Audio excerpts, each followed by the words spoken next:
Hey, welcome to our first work session of the new year, 2024. We're going to have a presentation from our Community Development Director in a minute, but I just wanted to take a minute to thank our Arts Committee, and specifically Samantha Swindler, who spent the better part of this last year organizing what was an amazing event, being in the new year.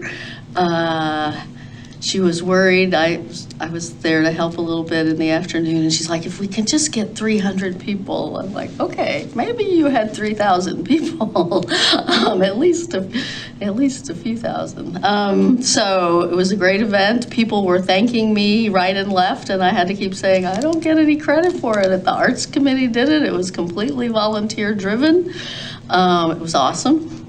Yeah, if you weren't there for it, I'm sure you can find some video online at various places. It got a lot of news coverage and social media coverage. So thanks to our Arts Committee for an amazing event.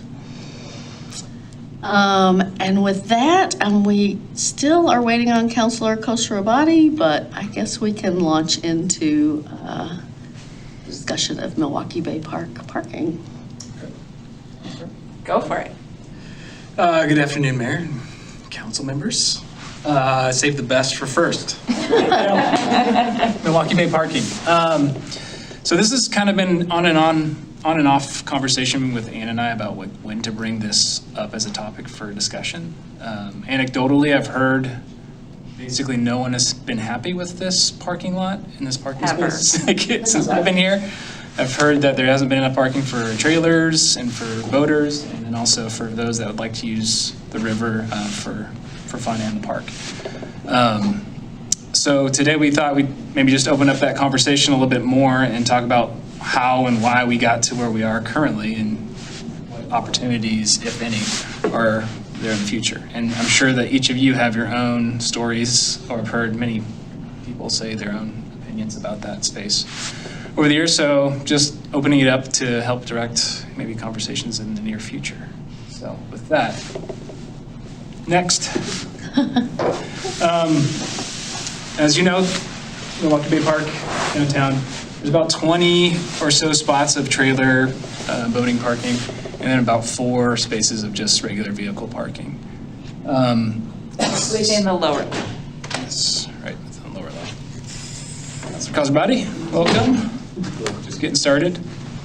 The reason that this design is even there, and I actually don't even know what the design was previous to 2013 and what was there to 2013. I can only speak to what was 2013 in. Essentially, why we have the design that we have is back in 2013, the city reached out to the Marine Board for a grant, and that grant was basically to match a $1.2 million. Well, it was a $1.2 million grant to match the city's $1 million towards basically replacing the boat ramp and the associated facilities, including the parking area and design. We were awarded that $1.2 million, and the Marine Board said, in order to get those funds, you need to basically jump into a 20-year agreement with us, similar to an IGA, but we called it a facility grant cooperative agreement. We built out that project, I think before 2015, and that's where we have the current design. Fast forward to 2016, I guess there was emergency closure, there was some storm damage. The bridge was closed, so they couldn't use the parking lot. Since it wasn't being able to be used, I believe they requested us extend this agreement 2 years, since we missed out on 2 years of use. Fast forward to 2020, the last time we amended our agreement, and that was to receive some money for the repair and modification of 11 boarding docks.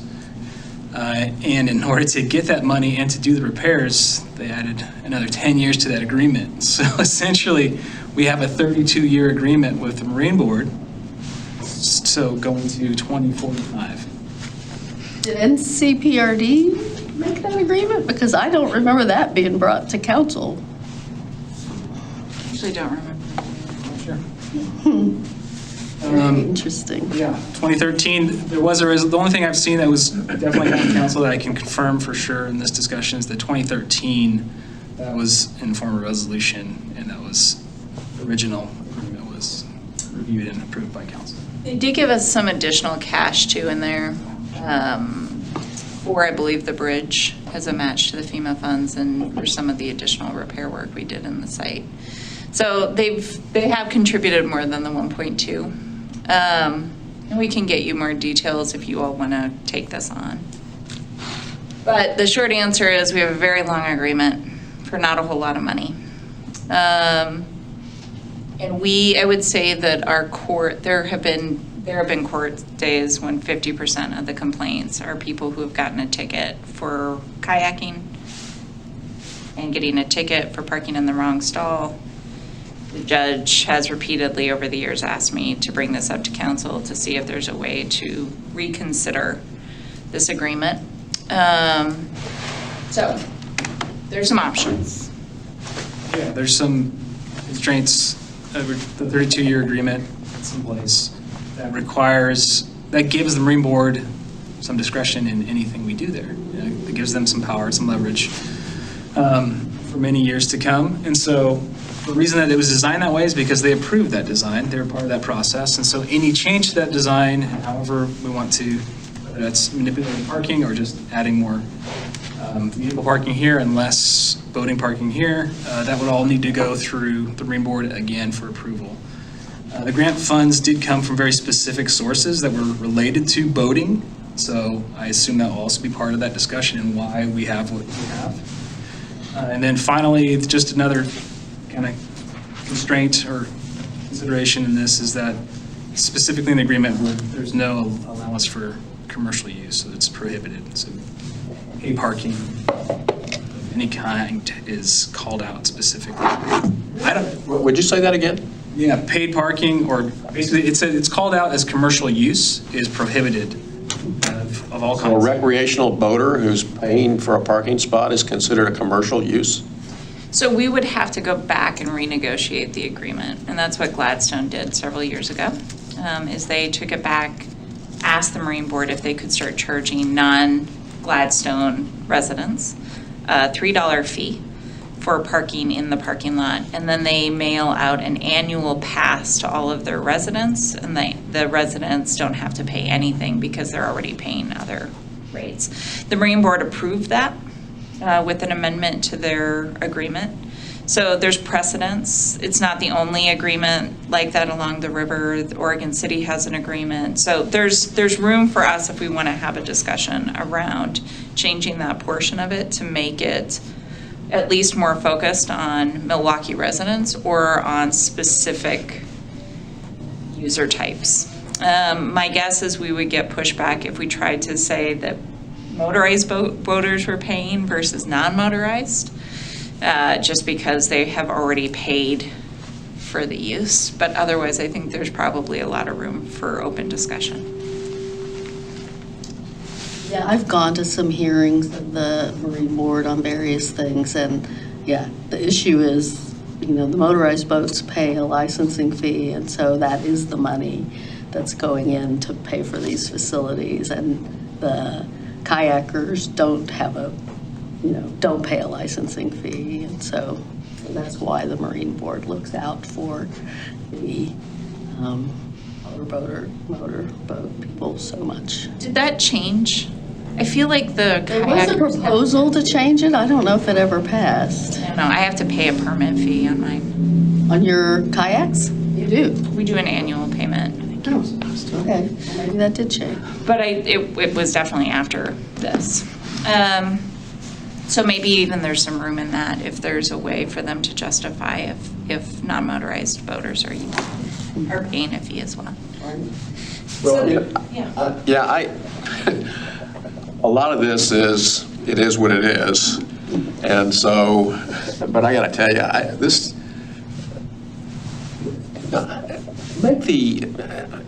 make the analogy that, okay, well, we're not going to provide this to kayakers, and while we would provide this to motorized boaters, it's kind of the same thing as, well, only cars can use the streets and bicycles can't.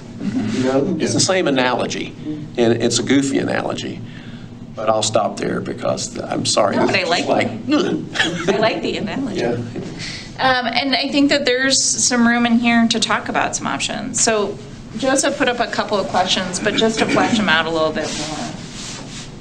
Right now, NCPRD maintains the parking lot for us. They take care of all the natural habitat around there. They pull out the dock and they put the dock back in annually. They take care of the restroom facility on site. So we would need to talk to them just about what they want or how they'd like to have us proceed. We have not discussed this with them as of today. We've said that this is a regional amenity for years. So if it's a regional amenity, then Milwaukeeans probably can't be the only people receiving the benefit, and we would need to have that discussion as a part of this. We talked about taking parks back.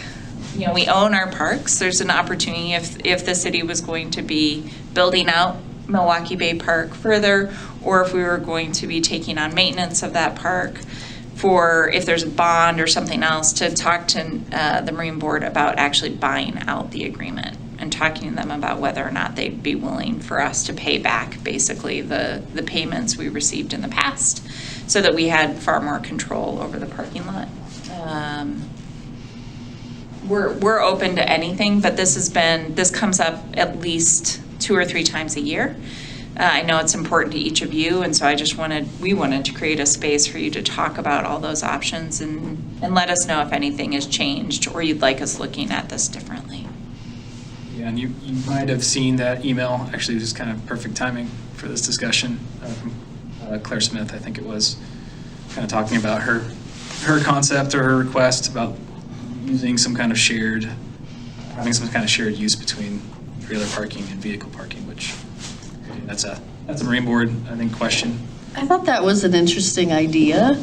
I do know, I mean, the heavy motorboat use is in summer, but there are some fishing periods in spring and fall where there is, a lot of motorboats, a lot of boat trailers. So I wondered wherever it was she cited that got to do it from September or October to April or whatever. I was interested if that passed muster with the Marine Board.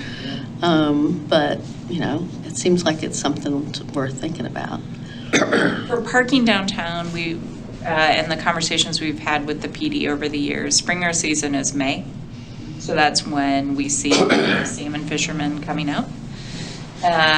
Is it that late? It's not. First like week, March, usually. April? Yeah. Okay. So it makes some sense to me how she would have picked those dates in another location as well. That can easily be a part of what we do as an outreach to the Marine Board. Yeah, I think she mentioned West Lynn was the city that was able to do that.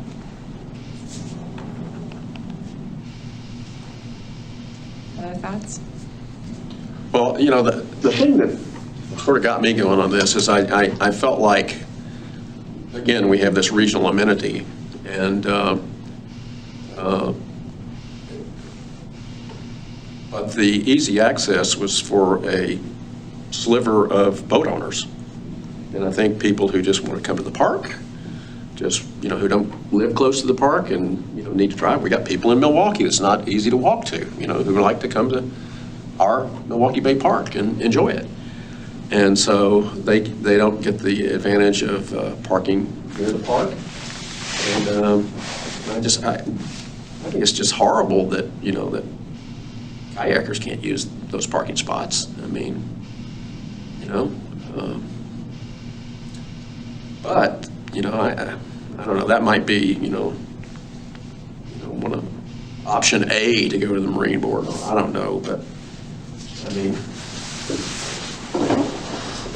I wouldn't be against, going in for some sort of parking levy for anyone who might be there. I mean,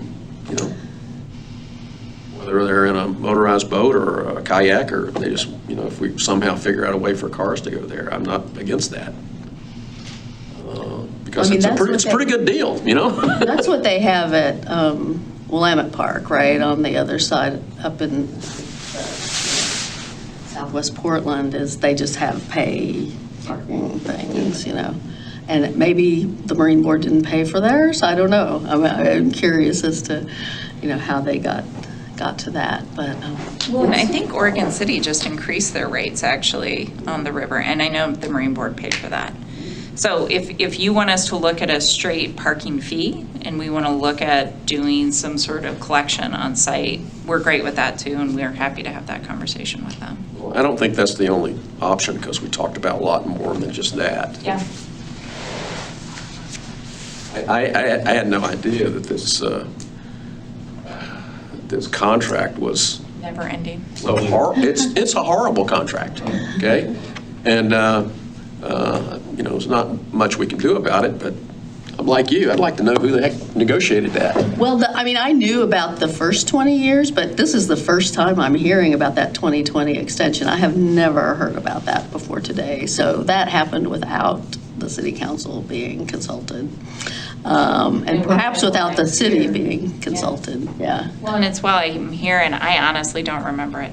So Yeah. we'll go back and look at it. Yeah.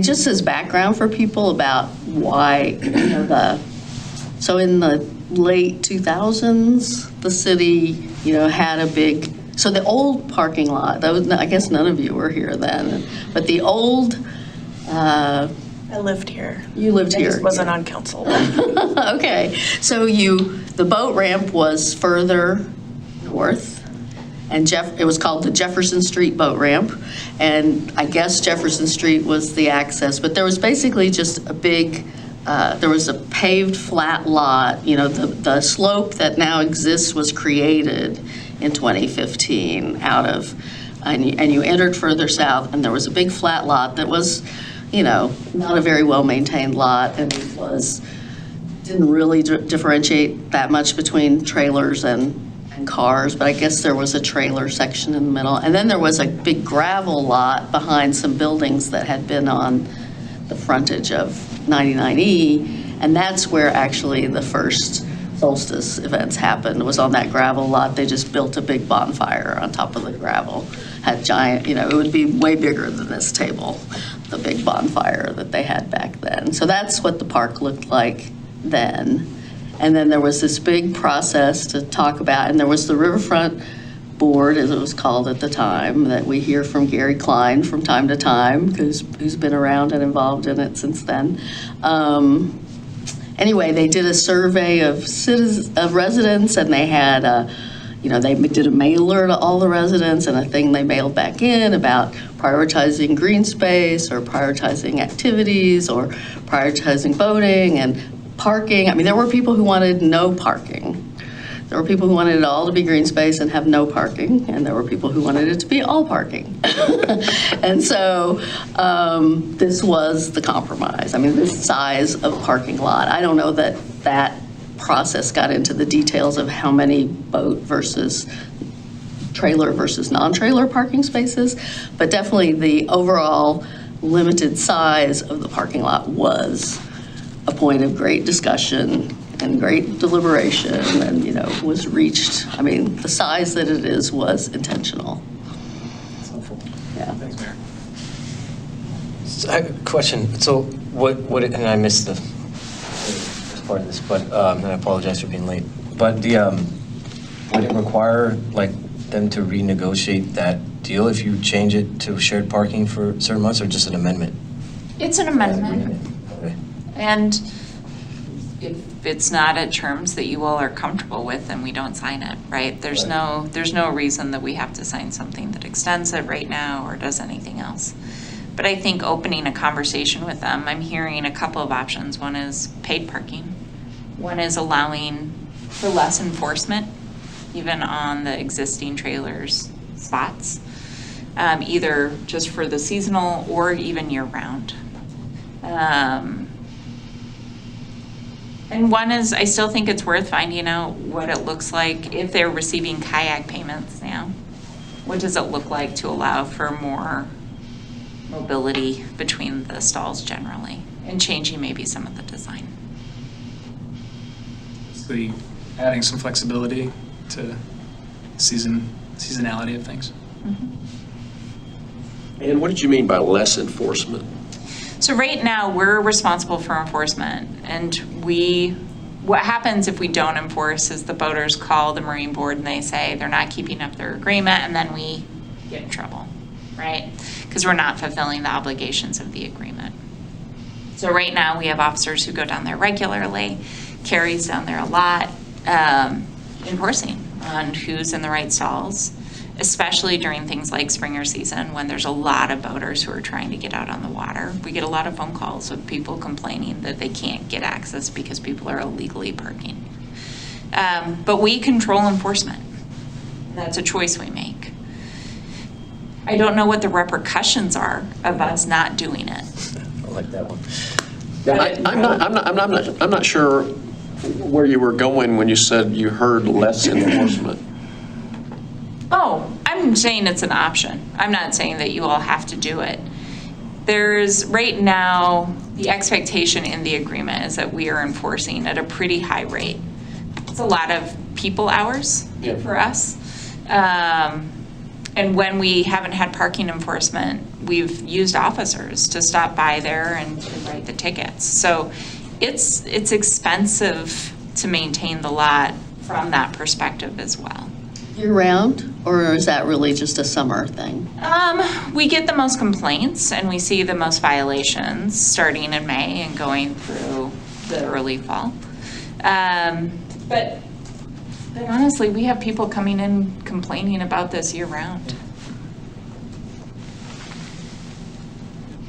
So were these just regular vehicles parking in trailer spots? Usually, Is that the? yeah. Okay. And, you know, I'm sure none of you have ever done this, but people take their kayaks down. There's no parking stalls. They have to get the boat off. They're worried about leaving it. We've put at least places where people can put them up on stands now, but those didn't exist for a long time. And people get really nervous about driving away from a relatively expensive boat, so they'll risk it. They'll park wherever they can find parking. It's often in a stall that is for boaters, for motorized boaters. And then they get really frustrated. So they know that they're breaking the rules. They just don't realize it's going to cost them $80 when they break the rule. And it's a lot to stomach. And it's typically because the kayak goes on top of the car. Yeah, if you drive, I mean, Trailer. I've argued, if you pull a trailer, Yeah. which they exist for, then you would be within compliance. But very few people pull trailers with kayaks. Well, and those, like, small craft trailers, like for kayaks and canoes, those are pretty expensive. They are. So if somebody is like, you know, a kayak would run between like $400 and, you know, $2,500, depending on what you're walking away from. I mean, my earliest experience was as a kayaker, really, in like the early 2000s. And the parking lot was configured very differently, and there wasn't a whole lot of option there. And there were times where there weren't spots, and I parked in the gravel lot or on the street or whatever, and I actually had to carry my kayak like on my shoulder across the street. You're waiting for the light to change, and then you're just walking across the street. And depending on how long of a trip you're gonna take and how much gear you have with you, that's really not It's untenable. conducive. Well, and there are people who have SUPs or they have, Yeah. right? And so they actually can just toss them in the back of their vehicle. They don't even have a rack up on top. But that SUP is really important to them. Sorry, how many total spaces are there down there? So on the waterfront, like at that lot, you've got 4 that are for non-motorized boat, and then I think it's like another 12 for motorized. And are there any ADA spots? There is one of the 4. Okay. Well, and up above, by the sewage plant, there are quite a few more ADA spots that don't get used that much. So there's, You've got 2 ADA here, and then you've got, all of these are usable as boater parking. You've got more boat parking, motorized boat parking here, and then you've got another, I think, 3 or 4 stalls here. and a couple of those are ADA as well. So it's tough to distinguish if that car is carrying a kayak or not, right? That's kind of the issue. Well, if you don't have a trailer, you don't count, it doesn't count. So if they put it on the roof, there's no way to identify a specific rack. Then I've never kayaked. Like, is there a specific rack you need? I Oh, mean, you there can are tell. rack attachments that, yeah, like a lot of people have, but if you're in a trailer spot, You have to have a then trailer. you have to have a trailer. Yep. It's not just you get to park there because you are using a watercraft. Right, so if there's 4 that are for non-motorized, you still have to have a trailer for that. So how do we eliminate Well, so the discussion would be, are they 4 spots only, let's say, Yeah. if they're willing? Are they willing to let us allow non-trailered vehicles into those stalls? Well, I mean, even if you just do, if you say those 4 for the non-motorized, right, that don't have to have a trailer because they use the rack, and then the seasonal to make it more of a public, you know, from those dates like in the email, Smith, you know, suggested. I mean, that seems like a fair balance, right? It's definitely better. Well, I mean, you could, I'm just thinking out loud here, you could have some, you know, nominal fee for a sticker for a vehicle that says, you know, this is my vehicle that I carry my kayak on, and, you know, it's got a rack on it, then code enforcement says, yea, verily. I mean, you wouldn't want to, you know, give it away, you know, have some nominal fee, $5 or something like that, but whether you paid for it at some point, it would be the same. But it's a bit of an administrative burden, but it might be a way to do it. I don't know. That's probably not the only solution. I was going to say, if we're going to get into charging fee, I'd just be up for paying, everybody's paying. I agree. I don't think we want a thing that distinguishes Milwaukie from other people, and I don't think we want to, yeah. I was just trying to have a way to identify, some sort of vetting process that this is a kayak carrier rather than just any other vehicle who, you can park single vehicles in those spots now. I don't think that would open up Pandora's box, I think. Did Gladstone see a reduction in parking usage when they started charging? I don't know. This is the start of a conversation. I haven't actually sat down and met with Jackie yet. But I'm happy to go talk to her. So if we charge everybody, then anybody can park in a spot? Well, that's the question. If that's the way you'd like us to talk to them about. Part of that question then is, do we receive the payments or does the Marine Board, right? If the boater parking is used by anyone, and we're saying it's because they've now made a contribution towards the project, then the contribution probably goes to the Marine Board. I don't know. I need to talk to them and to Gladstone more to understand how they do it. I believe the city of Portland keeps the payments. It goes through Parking Kitty, so I think it goes into just their general copper. Well, it may be divisible based on number of spaces that they paid for or whatever, yeah. Yeah, there'd be ways to slice that up, I would think. So are there things that you'd like us to take? It sounds like we should call the Marine Board. We should talk to them about a general fee. We should talk about use of the boater stalls for kayakers. Is there anything else? Seasonal allowance. Seasonal allowance, okay. We good? Can we get this contract reduced by 10 years? 20 years or Well, if 30 we start years? giving them money, then. Yeah, I know, that's what I'm saying. Yeah, that should be a reduction. If we allow them to take the payment, yeah. So we can have a discussion about buying down the years of service as well. Yeah. I think it'd be helpful to know what the cost for that would be. And who was involved in the negotiation of the agreement. And, sometimes contracts will have this is a 10-year lease with an option for 2 renewals. And maybe it was just one of the renewals. Maybe it didn't have to come to council. But it would be helpful to know the legislative history there. Absolutely. It's also, it was at a time we were doing a lot of construction down in the park for the renovation of both the bridge and the waterfront.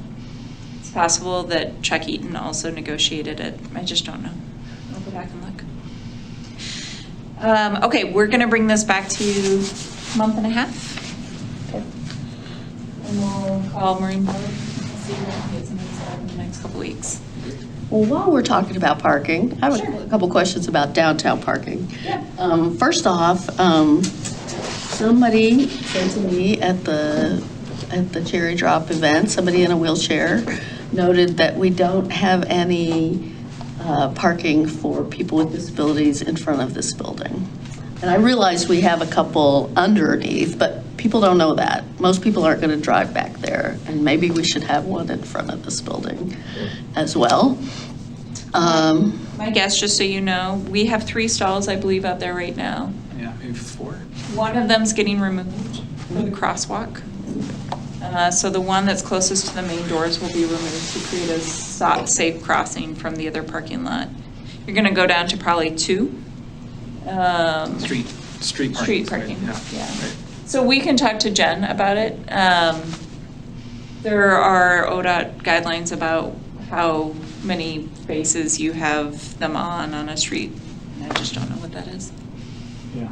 Or maybe some better signage even, pointing to the fact that there's handicap parking underneath. Inside, I mean, yeah, if there's a way to sign that, I don't know how you, yeah, I mean, that's potential. Also, I noticed that the sign behind the old City Hall says staff parking only. Doesn't say staff parking only Monday through Friday till 5 p.m. or anything like that. Doesn't say weekends, evenings. It actually isn't true anymore either. Very perceptive though, Mayor. The whole thing's coming down. Oh, yeah. And what is going to be the rule about parking there? 2 hours? 2 hours, the concept right now. Just like the one across the street? Okay. Okay. I do feel like we need more, and maybe it's a pilot or whatever, but I do feel like I meet people who don't know they can park even in the big lot after in the evening. And somehow I think we need to make that more widely known to people. Yeah. So we definitely need to spend some time redoing our whole signage and wayfinding, especially in the parking lots, because some of the parking lots are saying they're saying the same thing, but they're saying it differently, so it's confusing. So kind of having a common language with our signs and making it very clear everywhere. That's certainly, so now that we have a parking lot across the street and even these parking spots here after hours and then, yeah, Old City Hall. So we have some money to do this and it's definitely being thought about. Okay, great. Anything else on parking, I guess? Anything else for Joseph? I mean, imagine we have lots of questions for Joseph. Yeah, how much time you got, Joe? Thank you all. Thank you. All right, next up, we have the Assistant City Manager to talk about council committee assignments. Right. Far less exciting topic. No. I don't know. This is just a printout of the attachment that was in your packet. Desi, if you could put that over.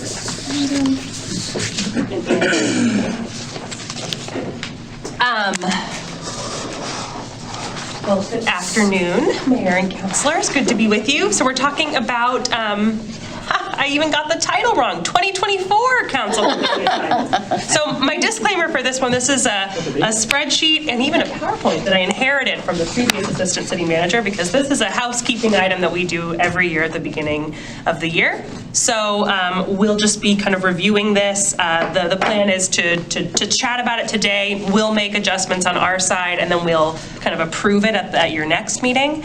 But also this can be a living document, so things can change, and we'll keep it updated as we go. My slides went away, Scott. Thank you. Oh, he just made the edit for me. Thank you very much. He's such a good recorder. Okay, so next slide. So really, this is just a tool for council coordination. It's a way for you all to know what all of the various committees are that your or staff are serving on. As I mentioned, can be amended throughout the year. So we'll discuss it today and then adopt it on January 16th. I am very open to how you'd like to walk through this. We could go line by line and discuss, or we can kind of do you guys can just scan and throw things out at me that stick out to you. It's a little bit of an interesting one because there wasn't a big election that just happened, so there's not a lot of change that we expect to see, but I'll follow your direction on how you'd like to step through this. I mean, I guess there's some of these we don't get any council reports on. We haven't had any council reports on. So I guess I'd like to go through it just as a chance for the counselor who's on here to say how much they've engaged in that and how much time it takes, and I guess, and express if they would like to be replaced or anything. Great, that works for me. Yeah. Great. Okay, so audit committee. Start with the one that's most fun. So fun. And you will see in the staff column, I think you're all aware, we've had a few staffing changes towards the end of the year. Toby LaFrance, our finance director, has resigned. So for the meantime, I and Michael Osborne will be staffing the audit and budget committees. Natalie Rogers also sadly took another job with Metro. So you'll see down at PARB, I don't think we have identified who the staff liaison will be for PARB yet. Thank you, Scott. Scott knows my slideshow. But yeah, so let's start with audit committee. So, as it says here, they meet twice a year. It seems like we're meeting more than that. I'm trying to remember. But typically, there's a major update to the city council. So I don't try to get in and give a report before that, that staff report comes up.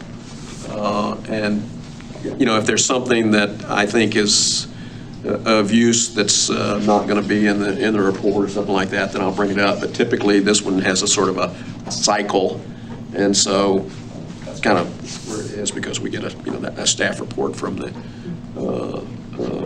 audit meetings. So I think the rest of this first page is, the boards, committees, and commissions we'll probably be talking about in the next couple of months. The next round of selections and otherwise, budget committee and the CCAR. Where? I'm blaming Kelly for that one. The city's association. I like being the ERS. That's for the clone. We named the clone that.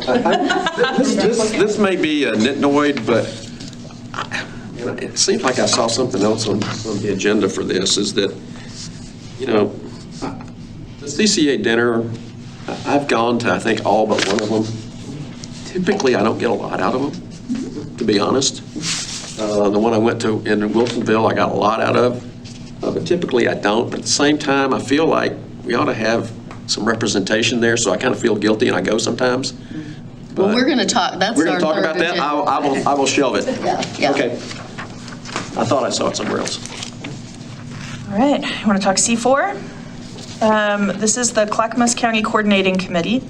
It consists of the county-wide C4 body, which is cities within the metro boundary and rural cities, and townships and districts as well. And then there's a subcommittee for just the cities that are within the metro boundary. And then I didn't even realize that this was listed on here officially, but there are ad hoc subcommittees that pop up every once in a while, and there has been one on tolling. So you are, as the representative to the C4 committee, you're then automatically, I guess, the representative then to the Metro subcommittee, and then by virtue of being part of those committees, you have the opportunity to participate in the subcommittees. The subcommittees are not required, but it is, if the topic is interesting.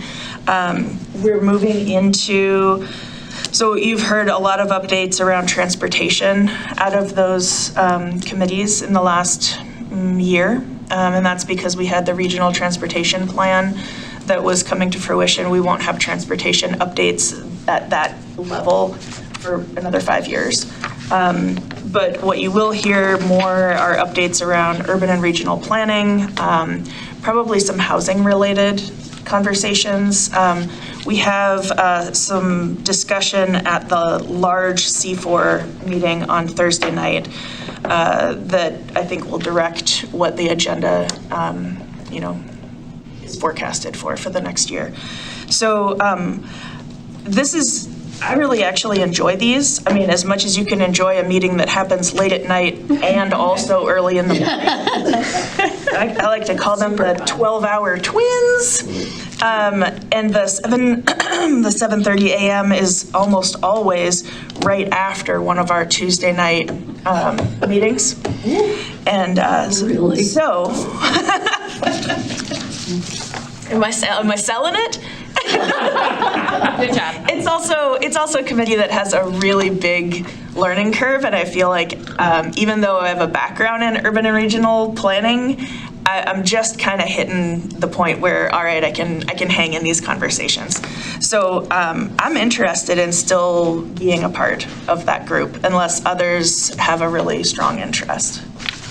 Well, this always looked like to me to be the heavy lift. I do think it's one of the heavier. Yeah, and so I think you're doing a great job. All in favor? All right, well, moving on then. I have not been very good at attending the subcommittee meetings on tolling, but I have been watching that one. And if subcommittees pop up that are more directly relational to like the work that we're doing, then I'll add those in. Great. Fire district? It's pretty simple. It's discuss collaborative, just like what it says, really. The most that we did, I would say, has been the work on the fire, what is it, the levy. The levy. That's about what most of the previous conversations have been, and what's been coming up operational due to that levy. But I'm good with staying on it. It's fairly simple in terms of time commitment and things like that. So I don't know if Council President may have something to add on that. No, it's one of those meetings that I actually enjoy because it's really informative, and Nick is, the way he presents his information is just, I mean, it's just like a conversation. So I definitely could be better about reporting. It's just I go in there and it's like, I walk away and it's like, hey, I just had a good hangout session with the fire chief.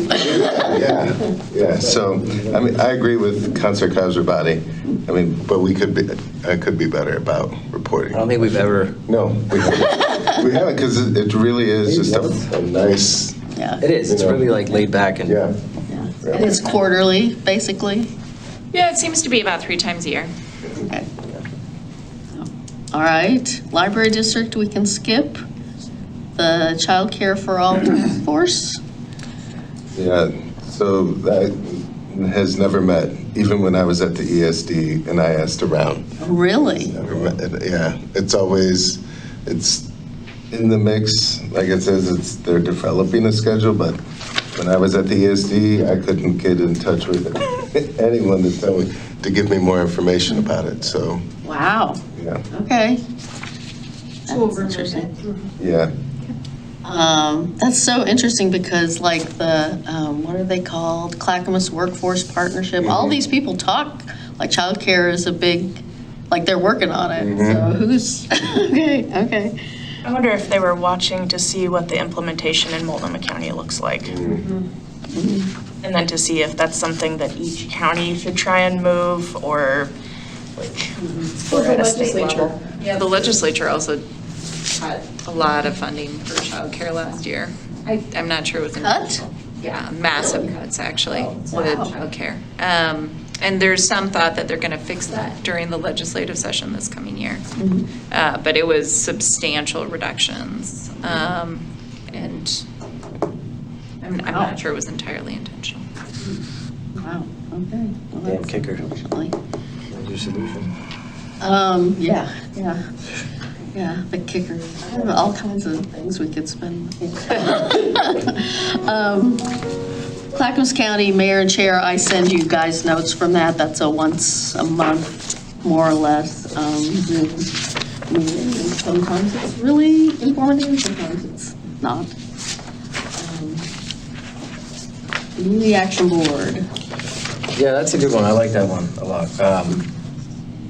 It meets at 7:30 in the morning, but it's about the time that my son wakes me up, so it actually works out perfectly. But yeah, that's a good one, because, that's where I've been, and I apologize, I should have forwarded you guys the surveys, but we've been finalizing the need surveys for the CAP, so now we finally, I think, got the final one. I think we're voting on that tomorrow. But yeah, I do like this one because it is basically like advocacy for those struggling in this county with basic needs. So I'd like to. Okay. It'll be great to see what they're surveying, yeah, when you get a chance. Okay. Homeless Solutions. So the group that's listed here is the board. There's also a quarterly Clackamas, North Clackamas Connect meeting that's part of this network. And then there's, I want to say it's monthly, but it's been kind of, finding its footing. There's another like provider networking group for this. So under that umbrella, there are a couple of other groups. And on this, I really like the connection to some of the work that we're doing here in Milwaukie, especially with, our partnerships with Clackamas County. I think it's important to make sure that we're mindful of what sort of service enhancements are available elsewhere in the county and how we might be able to bring those in to Milwaukie. I attended the North Clackamas Connect meeting this afternoon, and I sent an email just not to council, but pointing at you because you were on the email. I'm sorry, I'm not just randomly pointing at you. Those of us that are a part of the Stabilization Center conversation internally. So I sent some highlights from that meeting. So I think there's a lot of value there. I don't have a problem continuing on the board, but I had also talked with Councilor Khosrowshahi about like sharing some of the presence that Milwaukie has in maybe some of those other groups, either the North Clackamas Connect or the provider and networking group. The problem is that, most of these are happening, this is not correct anymore, the 2 to 3:30 p.m. I don't think they've settled on a time. Okay. Like the one today was from 10 to 11:30, and so they're right in the middle of the workday, and it's usually, like Wednesday or Thursday. And I don't know how that works with your schedule. That's a good question. I don't know either. Right off the So top of my head. what we could do for now, if you want, is, we could keep me on this for the board connection, since we're working on the stabilization center. And then I can ask that, Counselor, you be added to the list for those other meetings and for other networks and things like that. And I'm not sure if you have interest of being on that list as well, Counselor, so we can divide, we could each have one of the three. So what are the three? The three are the Homeless Solutions Board, which is the one that's listed. Yeah. And then there's the North Clackamas Connect, which is specific discussion about things that are here in the North Clackamas area. Although I will say that some of the announcements that are made are like, we get updates from Ant Farm about what they're doing in Molalla and Estacada, Canby. But then, Lynn Deschler is the facilitator, and she very skillfully brings folks back to, how would that apply to Milwaukie and Clackamas? So there's that committee that takes place quarterly, and then there's the provider networking kind of meeting, and that's when providers get together and they're kind of talking about, how they can help with case management. I only attended that one sporadically. Relevant for us, it sounds like. It's not as relevant to have a counselor there, but you get really good information, and they really appreciate that we're paying attention.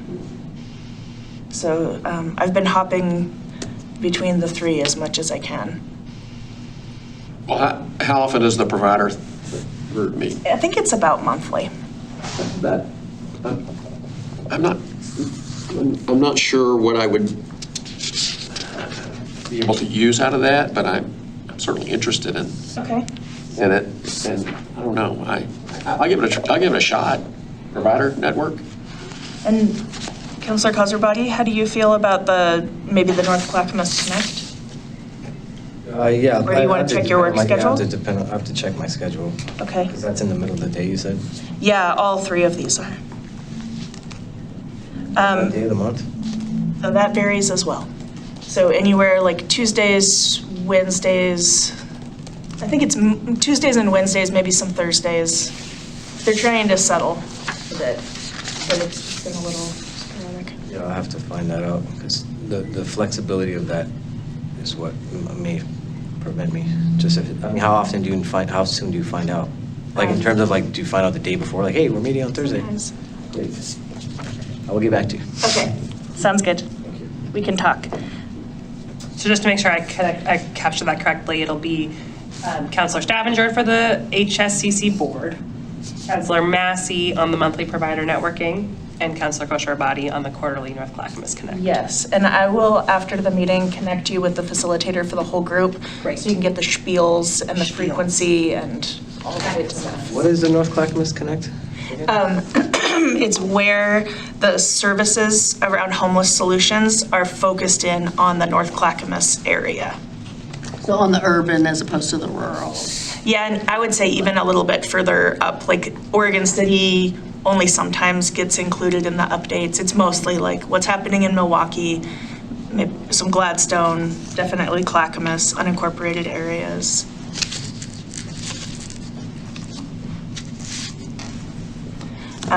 And then if we want to, maybe, I'm not, what's the date of our retreat? Oh, okay. Then I won't have more information before then for us to reshuffle, but we could do a mid-year reshuffle if we wanted to do that. Maybe even after the stabilization center work, I'm happy to transition that off to someone else so they get that experience. Okay. Kellogg for Cocoa. There hasn't really been anything. We all got the general update from Neil. Well, I mean, that begs the question, should it remain? No. It should come off. The Watershed Council is where the work's Yeah. done. Okay.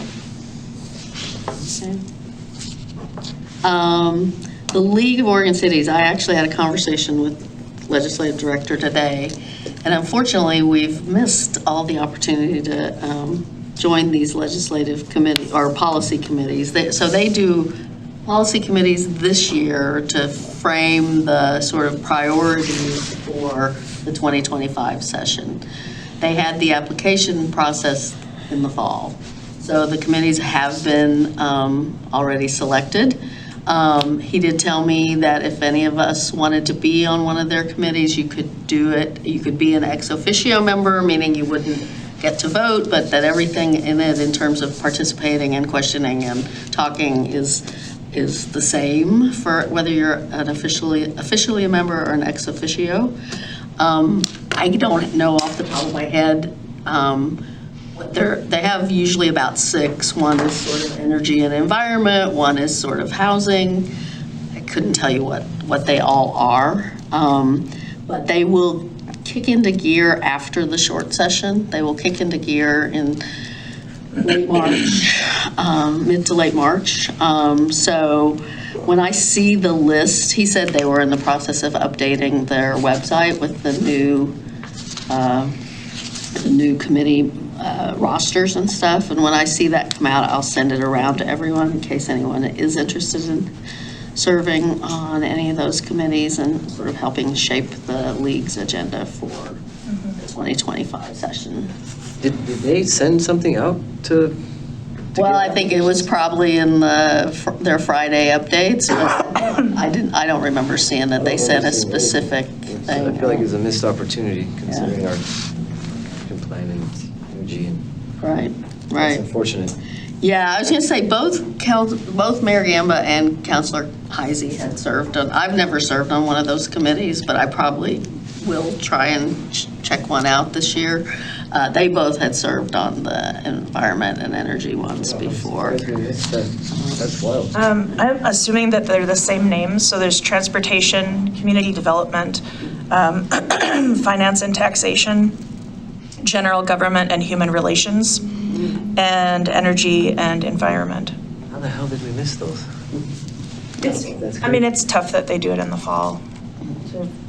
Well, I don't remember even getting any correspondence on it, like asking for applications for those. Do we have an idea how much, is this so this is a concentrated effort that revolves around a specific legislative session? It's like, it'll be between March and probably late summer of coming to setting it sort of the priorities for, setting the sort of priorities for the league that will then be presented at the fall league conference.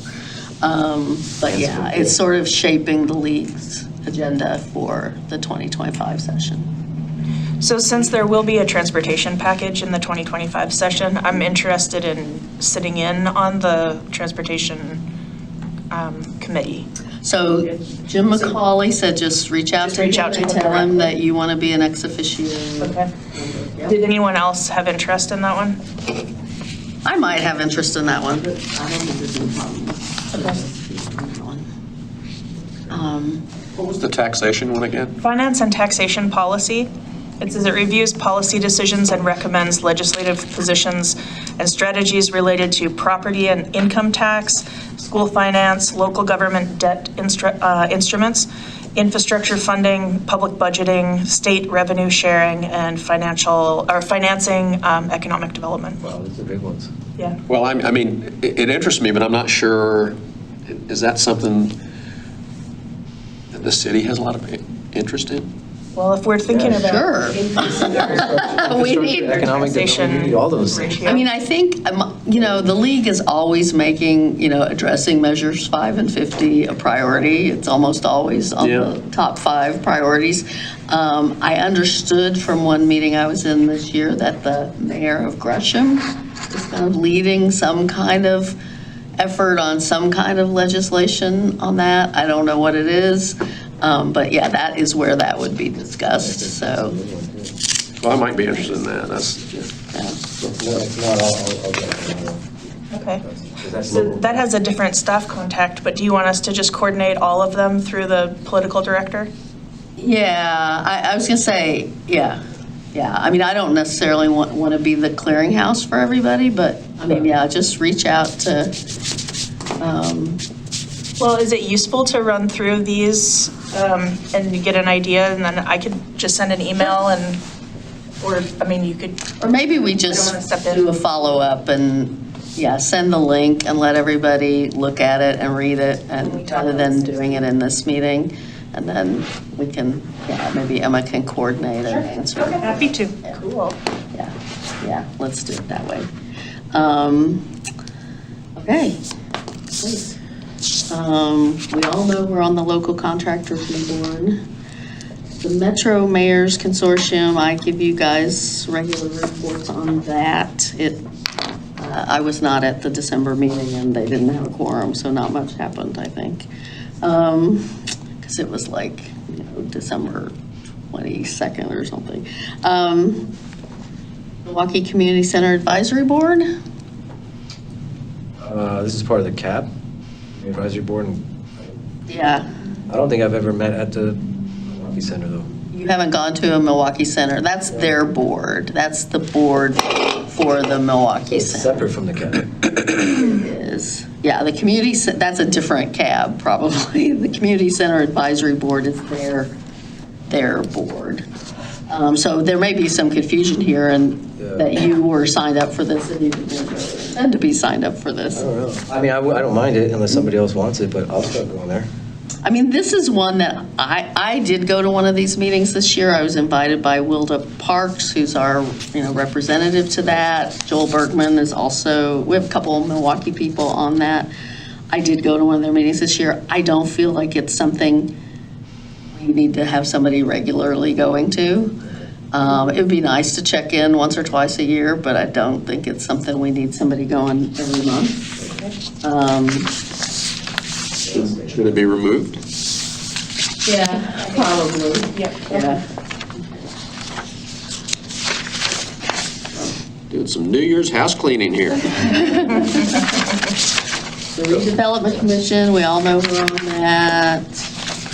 Community advisory committee. Sorry, some of these rows got truncated, but yes, that one is. And Counselor Savage recently reported to us on the Yep. we've met once. MRCCAC. We're about to meet again in January, putting together the recommendations on tools to use within the URA, like storefront and tenant improvement grant programs, pre-development grant programs, things like that. And we've been working with John Southgate, who's consulting with Joseph, and it's been great. It's been really fun. I would be interested in a larger conversation with council about the development of some of those tools and how we use a framework for equity as we're thinking about like catalyzing economic opportunities. So like how do we use the tools available to us in the redevelopment commission to prevent displacement and to encourage the development of wealth and cooperative ownership and all sorts of things that would be kind of exciting to pilot here. We have the opportunity to learn from other urban renewal areas that haven't done it so greatly. So, Well, that'd be great if you can get on an agenda, work with Ann. I think that'd be great to add to an agenda. Yeah. Barb. Yeah, not feeling like there's any real, how was the wrong word, but any decision-making that happens. And so that's come up a couple times. But I enjoy PARB. We want to stay with it. What was the frustration with decision-making? There's really no, it's just like, it's basically like a group that just meets, we talk about parks and what's happening in the city with certain things and CPRD, but we really can't make any. Well, it's just the frustration that we have also. Yeah. Is it the same issue? Yeah. Okay. Yes, yeah. Okay. And it's the It's very- frustration the district advisory committee has. Okay, great. Yeah. Got it. Okay, North Clackamas Chamber of Commerce, are you engaging with them? I had a discussion with the new executive there, CEO there, but to be honest with you, I have not been attending these. I actually did forget that this was on my list, so I apologize. I'd like to, and it's terrible considering how much I talk about economic development, that I don't even go to these. But I would like to keep this because I do want Okay. to attend these regularly. Okay. North Clackamas CPRD District Advisory Board, it's not vacant. I'm sorry, Mayor, that was my bad. It's me, and the citizen member or the resident member is the PARB chair, Allie Feuerstein. So the two of us represent Milwaukie, which is sub-area 5, I think, of the 5 sub-areas. I'm pretty good about reporting, and I'm going to report on that at the regular session tonight as well. So we don't need to spend any time on that, I don't think. Social Needs Roundtable? I have never attended or got an invite to a meeting, so. Okay. So that one and the childcare, actually, Meeting. yeah.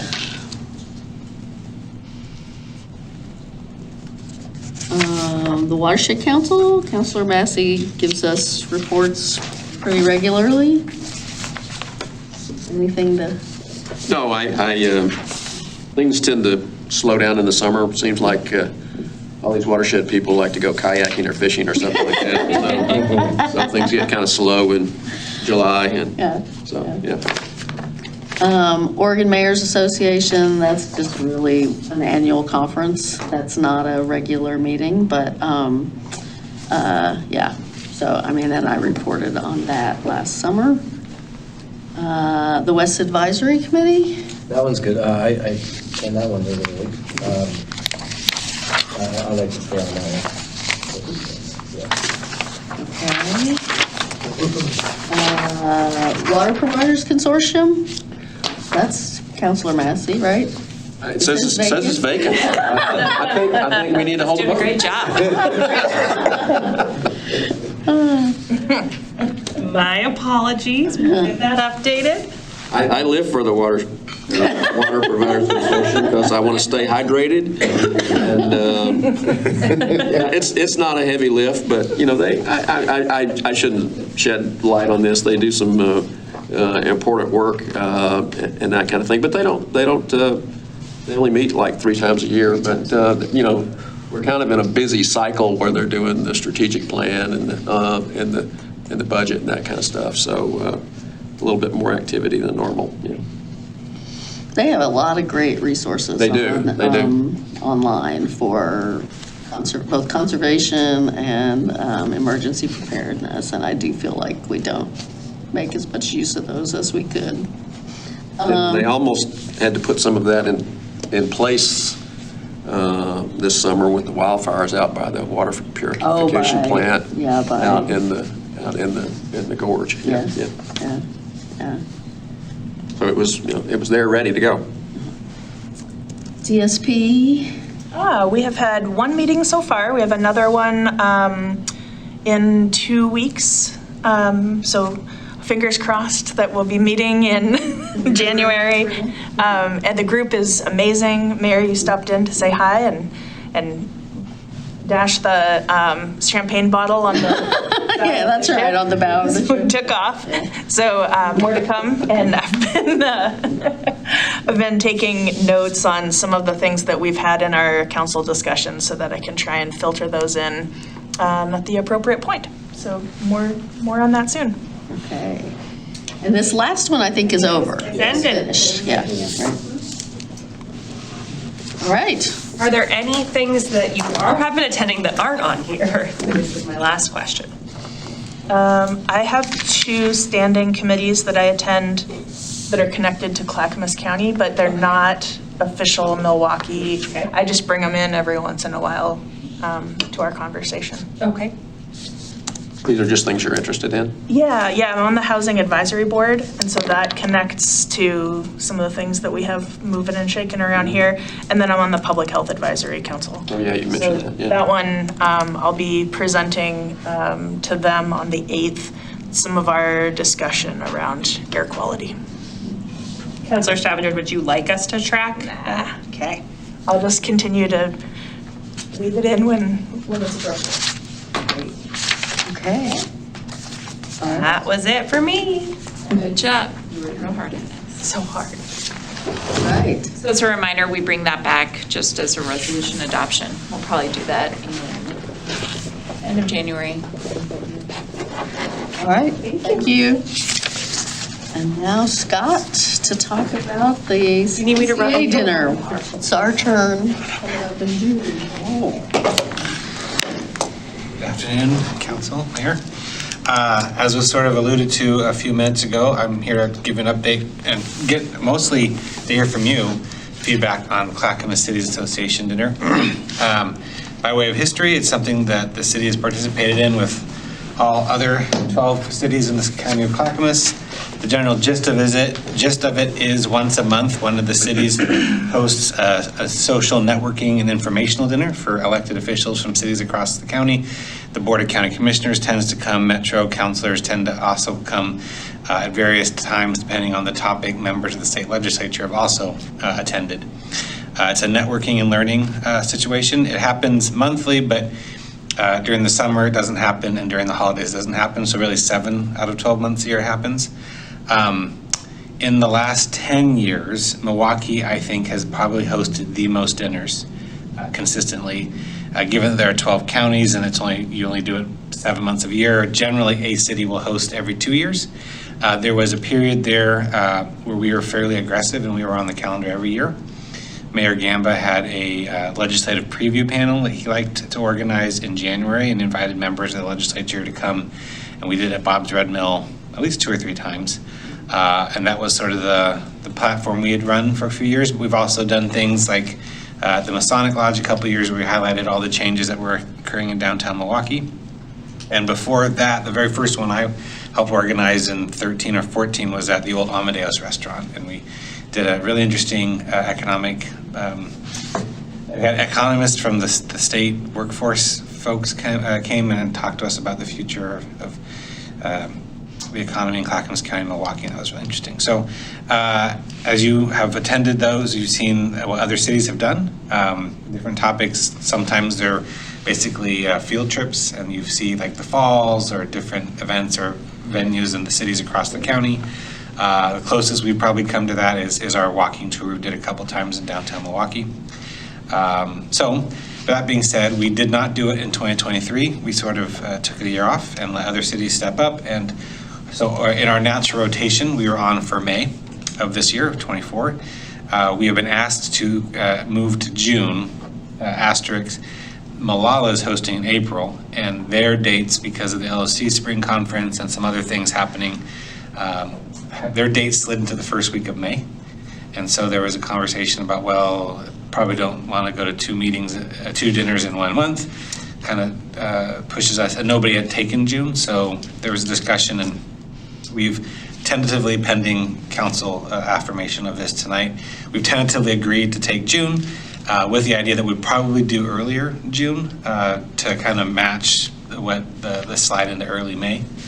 Traditionally, and I will say historically, at Milwaukee's urging, these dinners used to be all over the map, and then Milwaukee about 8 years ago said, hey, everyone, let's do this on the 4th Thursday of the month. So it's sort of a Milwaukee asked for rule.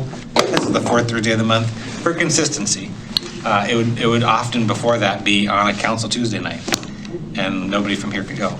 So there has been some consistency, but Malala, because of some scheduling issues, which affects us too, have slid theirs to the beginning of April, beginning of May.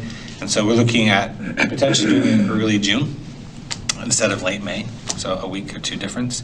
So that's the overview. Any questions about the dinner in general? Everyone kind of has an idea what it is. So then my 2 points of feedback for you are, first of all, we're on the schedule to host. Is that generally, the city council still like to host in 2024? And if so, is the 2nd or 1st week of June an acceptable Thursday night? So we'd probably be looking at June 6th or 13th. So any comments, questions, concerns about hosting in 24 and hosting June 6th or 13th? If we don't host in June, then what would the next available month be? Then it goes to October, and I have to look at the schedule, but I think October 24 was scheduled. So if we don't do it in June, we're probably looking at getting back on in 25. Oh, I see. Okay. That would mean there'd be no dinner in May or June. What's the cost? The cost is generally about $2,500. We do recoup probably half of that. We do charge, as you're familiar, we charge, like what everyone else charges, about 40. But they range between 35 and 45, depending who and what's going on. But it is $40 per person, and we do recoup that. The other cities are pretty good about paying us back for that. So it's about $2,500 to $3,000, and we probably get $1,200 to $1,500 back, depending on turnout too. I will say pre-pandemic, we had a couple of dinners here in Milwaukee where we topped 70 participants. That was probably the height that I've heard. The pandemic, this was hit real hard by that. And I think I've heard from other cities, and I think we've hosted it once since the pandemic. Yeah, so at least once, maybe twice. They've dropped into the 40s, but I could see it getting 40s or 50s in terms of attendance and amount of coup. But we have in this current biennium and in previous, and then we'll include it when the budget will propose in this year. We do have funds. There are funds set aside for this in the council budget. I mean, I definitely think it's worth doing. I don't know what our program, we can talk maybe, or people can think about, what we might want to feature. I liked, it's funny, we scheduled he alluded to a walking tour. So when the library was under construction, or was when the library was new, we had dessert in the library, but that was not the walking tour time. That's right. No, we did it library when was under construction. And then when we finished, we did it twice. Yeah. So I loved the walking tour idea. We took people down to and it was the June one, we took people down to Milwaukie Bay Park and talked about what a great park we were gonna have. And we talked about the dam, and we went down to Kronberg. And you'd think June is the perfect month to do that. It poured on us. It poured. And so, like, nobody, I mean, Denise McGriff and a handful of people stuck around for the tour, but the people were dropping like flies as we started walking around. So anyway, I don't know what I think, I think we can have a conversation about what we would like to talk about or what we would like to feature. Maybe we talk about Hillside, there could be different things we could do, but I do think it's worth doing. I think and I definitely think, I hear Councilor Massey that he doesn't always get a lot out of him. I do think just the meeting your counterparts is of some value, because there will be things we want other cities to join us in, or whatever. I think there's some value to knowing your counterparts in some of the other cities, for working together on issues of common concern. So even though the meetings themselves are sometimes less than it's. I'm probably tarnished by the Happy Valley experience, which was a pep rally for Happy Valley, beating on their chest, look how wonderful we are. And so they all have sort of that, a bit of that, which is okay. And so that's why I say I don't get that much out of the meetings. But I got a lot out of the Wilsonville meeting, And you're right. If you're a networker, it's good to meet people. I also find that some of the cities, they just kind of sit with themselves. Yeah. And you kind of have to, get in there and mix it a little bit. And that's fine, But I just think it's. I was really interested to hear these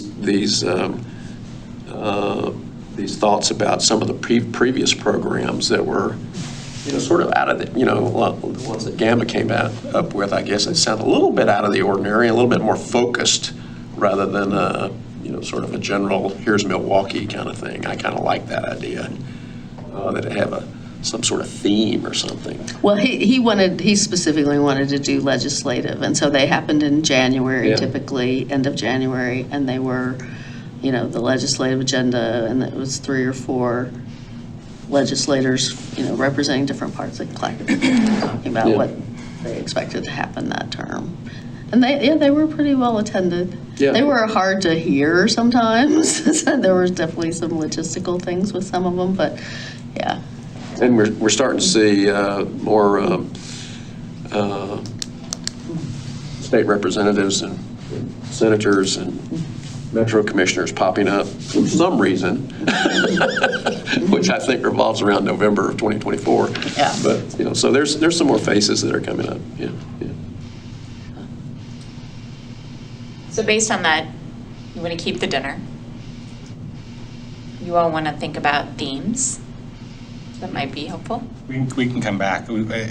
So hearing that too, June, is there a preference between the 6th or 13th? I like the 13th. I don't know. I couldn't articulate why. It seems like it isn't moving quite so far off of the end of the month regular thing. Part of, I think it was you, Mayor, brought up that school gets out around June 17th. So we start losing people pretty substantially as soon as that happens. I don't know if anybody going as early as the 13th is probably safe, but I wouldn't go later.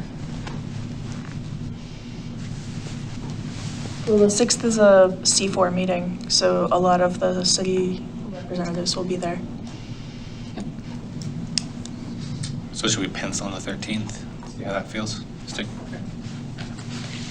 June 13th, and then we've got 5 minutes, so we need a break for dinner, and I could pencil myself in to come back in a couple weeks and give you time to think, but Any initial thoughts about what you'd like us to focus on? Presenters, we have invited state economists to come talk about the economy.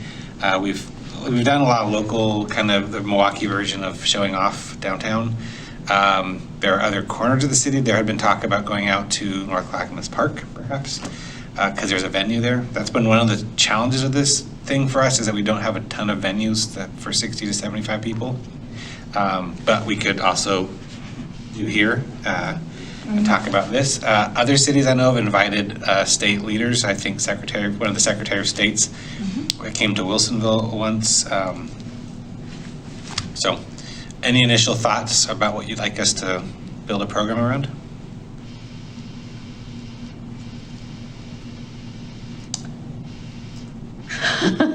We'll come back We'll with come a back. list. Yeah. I mean, it could be housing and hillside and middle housing and, you know, I don't know. Is Hillside moving forward? It's been a while. Hillside's breaking ground about then, about June is what I'm told, yeah. I mean, we could talk about anti-displacement. And then, you know, have like, because there's a housing lens to it, there's an economic lens to it, there's, you know, what happens with schools and infrastructure and all of this sort of stuff, and we could ask them to, you know, like to showcase best practices that other cities have come up with or what we're thinking. You could build a panel around that. Yeah. I mean, yeah, whatever it is, it's only typically, you know, a half hour. It's not, you know, it's. It's a social event. So what you're saying is we can't solve that problem in a half an hour? All that brain power. Yeah. Well, I think that's a good start. I'll pencil myself in for February to come back, and by February we'll need to start like nailing down venues, and the schedule is pretty routine at this point. Open bar about 6, dinner starts around 6. Open bar? Open, no host bar. Oh, No okay. host open, no host bar. Starts at 6. And that doesn't have to be part of it, but that's traditionally been part of it. And then 6:45 dinner, then 7:15, 7:30 the program starts, and you wrap up by 8:30. But, you know, with our tour, we would truncate the program, and then by like 7:45, we were walking downtown, so. All right, well, any other thoughts on this? Thank you. Mayor, just because we have 2 minutes left. First and foremost, I did sign it. So going back to our initial conversation about the Marine Board, I signed it on April 7th, 2020, which means I don't remember anything. Nobody remembers much from April of 2020. It was negotiated by NCPRD, and it was negotiated for the dock, and I'm trying to get more information. The amount of money that they contributed at the time was $30,000, but the agreement says it's for about $280,000. So I do believe that it captured money for both the emergency management component of the bridge, is match money as well, but I don't have that confirmed, and I'll get it for you all. So NCPRD negotiated it, but the city had to approve it? Yeah, so they had negotiated it, and Kelly Brooks at the time was the negotiating agent. I'm going to call her tomorrow with them. They had some issues getting it through their board, is what my email says, and I don't know exactly what that means. So I'm going to do a little reading, and I'll get back to you. NCPRD's board or the Marine Board's board? NCPRD's board. Oh, interesting. So I'm going to go do a little more reading, and I'll get back to you. Thanks. Okay, so we are adjourned and we'll begin at 6 p.m.